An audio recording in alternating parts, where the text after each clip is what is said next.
જુનાડીસા પ્રાથમિક શાળા નંબર 5 ખળવાડ જ્યાં પ્રાથમિક શાળા સ્કૂલ છે ત્યારે છોકરાઓ સ્કૂલ આવે છે જ્યારે ચોમાસા પાણીમાં ચાલતા આવે છે ક્યારેક રસ્તા પર ભણવા માટે રસ્તા પર ગાળો ખાડા ખબચિયા આજે 2 છોકરાઓ રસ્તામાં પાણીમાં પડી ગયા હતા। ગ્રામ પંચાયતમાં 10 વર્ષ પહેલા રસ્તો બનાવ્યો હતો તો આજ સુધી સ્કૂલ ગંદકી કચરા તો પંચાયતી રસ્તા પર કોઈ સફાઈ કાર્ય થતું નથી। બ્યુરો રિપોર્ટ વિપુલભાઈ મંડોરા। જુનાડીસા પ્રાથમિક શાળા નંબર 5 ખળવાડ તેના ગેટ આગળ કેટલાય સમયથી ગંદકી થાય છે પણ એનો કોઈ નિકાલ આવતો નથી।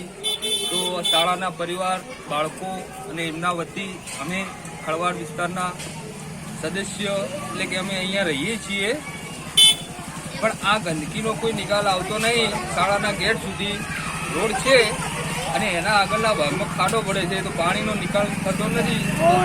તાત્કાલિક ધોરણે આપ સાહેબશ્રીને નમ્ર વિનંતી કે એનો નિકાલ જલ્દીથી કરે તો શાળાના બાળકોને અને રસ્તે ચાલતા કોઈ પણ પંચાયતમાં તમે ક્યારે કોઈ પડતા પડે નહીં।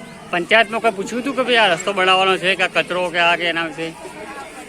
કચરો તો આવે છે અમુક ટાઈમે લેવા, હા, વધારે ભેળો થાય એટલે, બાકી આ રસ્તાનો નિકાલ તો હજી થયો નથી। બરાબર। અહીંયા કચરો છે સ્કૂલના સામે, અમારે છોકરા કેવી રીતના ભણવા મૂકો, પાણી ભરાય છે, કોઈ સુવિધા નથી। એના માટે તુરંત સરકારને પગલાં લેવા। પંચાયતમાં કોઈ દિવસ કીધું હતું? પંચાયતમાં અરજીઓ આપેલી છે બરાબર, પણ કોઈ જવાબદારી માથે લેતું નહીં। બરાબર।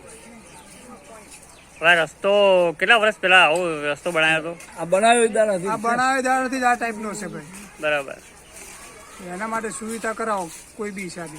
બરાબર।